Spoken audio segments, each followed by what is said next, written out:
जैसा कि कहा जाता है, हम कुछ यंग ऐसे सिंगर्स को सुनते हैं जो बहुत ही टैलेंटेड हैं और हम सोचते हैं ये टैलेंट इनको इस उम्र में कैसे आ गया।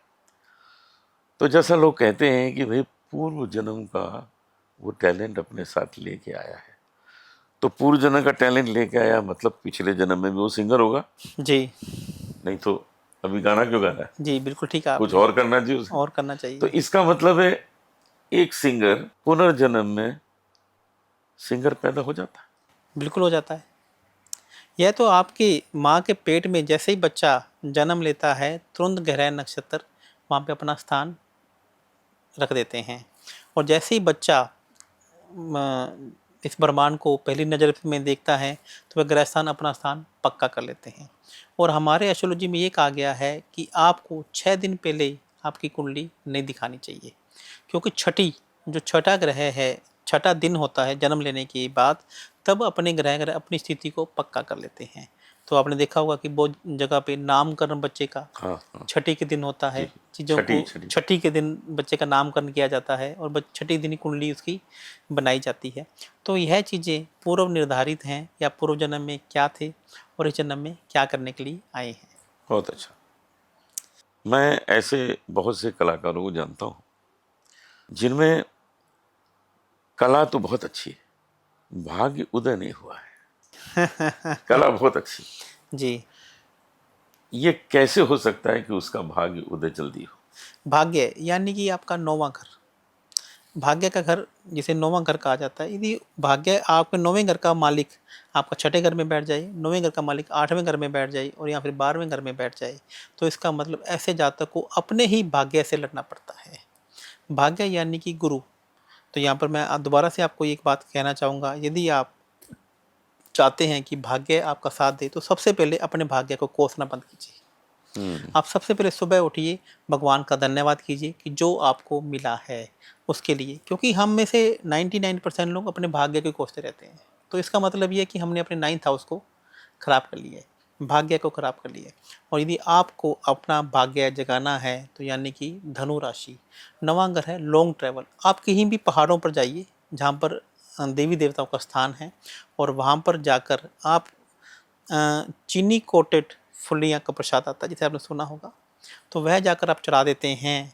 तो इसे आपका चंद्रमा और मंगल और गुरु ग्रह, तीनों ग्रह आपके एक्टिवेट हो जाते हैं और भाग्य आपके साथ में आकर खड़ा हो जाता है। तो दूर स्थान पर लॉन्ग ट्रेवल यदि आप किसी धार्मिक स्थान पर जाते हैं तो तभी आपका भाग्य उदय हो जाता है। मिर्जा गालिब ने भी एक शेर कहा है कि अपनी किस्मत को क्यों बुरा कहिए, आप चाहें तो क्या नहीं होता। इसलिए किस्मत को कोसना बिल्कुल गलत है। आप उसके लिए काम करिए। आपका पुरुषार्थ जब पॉजिटिव होगा तो आपका भाग्य भी बदल जाएगा। एक और चीज़ है जो लोगों को बहुत परेशान करती रहती है। कोई कर्जा लिया हुआ है, कोई लोन लिया है, वो लोन चुका नहीं पा रहे। ऐसे भी आप कितने किस्से सुनते होंगे कि वो लोन नहीं चुका पाया तो उसने आत्महत्या कर ली। जी। कितने सुनते हैं। तो ये जो स्ट्रेस है लोन का, ठीक है वो तो समय से चुकाएगा ही जब पैसा आएगा, लेकिन ये जो स्ट्रेस है लोन का, उससे कैसे इंसान अपने को हल्का करे। मंगल ग्रह जब भी आपको अच्छे फल नहीं देता है तो आप लोन की स्थिति में आ जाते हैं। तो लोन को उतारने के लिए चुकंदर, आप 4 पीस चुकंदर के लीजिए और उन्हें कद्दूकस कीजिए।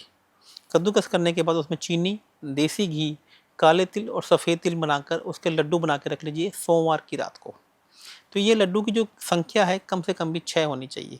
और मंगलवार की सुबह सुबह दिन उगने से पहले पहले यदि आप वह लड्डू गौ माता को खिला देते हैं तो आप देखेंगे कि जो कर्जे के जो योग हैं आपकी कुंडली में, यदि आपने किसी को लोन देना है तो वह आपके योग आपके फेवर में आना शुरू हो जाएंगे। और यदि आप गौ माता को नहीं खिला पा रहे हैं, आप कहीं फॉरेन में रहते हैं, तो सुबह सुबह दिन उगने से पहले, सूर्य उगने से पहले आप चींटियों को खिलाना शुरू कर दीजिए। तो यदि आप दोनों में से भी ये काम कर लेते हैं तो आप देखेंगे कि आपके चमत्कारिक रूप से कर्जा उतरना शुरू हो जाएगा। बहुत अच्छा है, ये तो बहुत ही अच्छा उपाय है और मैं चाहूँगा कि जिसको भी ये कठिनाई हो वो इस उपाय को ज़रूर करे और अपने सर पे जो टेंशन है, जो स्ट्रेस है, उससे दूर हट जाए। मित्रों, आज मैं आचार्य लवभूषण जी से मिला। इनके पास ज्योतिष के साथ साथ जो विद्या का भंडार है उससे मेरा आज परिचय हुआ। मनुष्य के अंदर तभी कोई विशेषता आती है जब उसने अध्ययन किया हो, और अध्ययन के साथ साथ उस पर ईश्वर की कृपा प्राप्त हो। आचार्य लवभूषण जी से मिलकर आज दिल खुश हो गया, बहुत कुछ सीखने को मिला।